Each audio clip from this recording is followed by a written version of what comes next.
Good afternoon, ladies and gentlemen, and welcome to CardPlayer.com's The Series. We have a special edition for you today, coming to you from the floor of the Amazon room, and we're really getting on security's nerves, so let's get started. It was a little after 10 p.m. last night, right over there, that Ray Firth of Olaf, Kansas became our second bracelet winner in an open event, taking down event number 3, the $1,500 pot limit hold'em. First of all, let us be the first to say that we are not above making the following jokes about Firth winning his first bracelet first.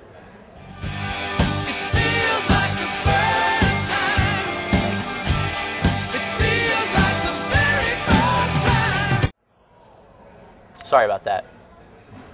The win did not come easily, as Firth at one point had both of his final two opponents all in and dominated with Ace-King against Rocky Encio's King-Queen and Eric Lynch's Ace-7, only to have the eventual runner-up, Encio, spike a second pair on the river. Heads-up play did not last long, however, and Firth walked away with nearly $350,000. Team Full Tilt member John Juana finished in 8th. Be sure to check out CardPlayer.com for all the final results and payouts. After starting with over 1,000 players 2 days ago, the $1,500 limit event started yesterday with 68 players, and today now begins the battle of the final 9. Phil Ivey appeared to have a bit of momentum coming into the start of the day yesterday, but ran into a brick wall after running into Lars Hansen's pocket aces on 2 consecutive hands. Our final table has few notable players, with the exception of internet whiz kid Josh S. Double Schlein, who will be going into today second in chips at $243,000, right behind Patrick Maloney of Las Vegas, Nevada, who has $260,000. Final table is set to begin today at 2 p.m. Pacific. Be sure to follow all of the action live on CardPlayer.com. Also beginning at 2 p.m. today is day 2 of event number 5, the $2,500 buy-in short-handed no-limit event. For those of you who might be unaware, short-handed play means there's a maximum of 6 players at each table. With only 6 players, the value of every starting hand is already increased, which usually means a lot of action, evidenced by the fact that we started yesterday with 824 players and ended with only 39. This type of action is exactly what you'd expect to find from the event's current 2 chip leaders, Daniel Negreanu and Gavin Smith. At one point, Negreanu even claimed to have busted at least 15 people.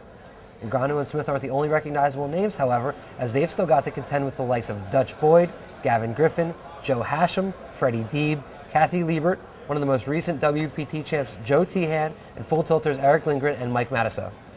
Well, where were we? Yes, the short-handed event and all of its big names are what brings us to our highlights for the day. In one particular hand, after a flop of Ace-King-3, Daniel Negreanu led out for an $800 bet. His opponent called, and Daniel led again on the turn when a 6 hit, this time for $2,000. His opponent went into the tank for quite some time before declaring himself all in for $13,000 more. Daniel immediately responded, "What? I call," and turns over the nuts, Ace-Ace for top set. His opponent is drawing dead with the Ace-6. Any comment on this play, Rich? There's a lot to be learned from this play, Scott. What Negreanu did here was get dealt pocket aces. Then, and keep in mind that this takes years of experience, what he did was flop a set, made sure there was nothing on the board that could beat him, and then called an all-in. This is the kind of play you read about in books. That's interesting, right? So what you're saying is get dealt pocket aces, flop the nuts, avoid scare cards, and get people to push all in on you? Hey, Daniel, thanks for the tip. Our big name matchup of the day doesn't even involve cards in this case. At one point yesterday, Mike the Mouth Matisow and Freddie Deeb were seated across an aisle from each other, much to the delight of anybody within earshot of them. In our big name matchup today, Deeb turns around and yells, "Hey, donkey!" The Mouth's reply was a stern, "Don't talk to me." Deeb turned over the winning hand, however, as he made clear to the crowd that Mike was the only one who answered. We'll leave it up to you to decide who won that matchup.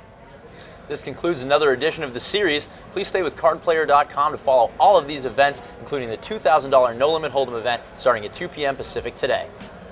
Thanks for watching the series. The best thing on the internet that doesn't involve Jenna Jameson.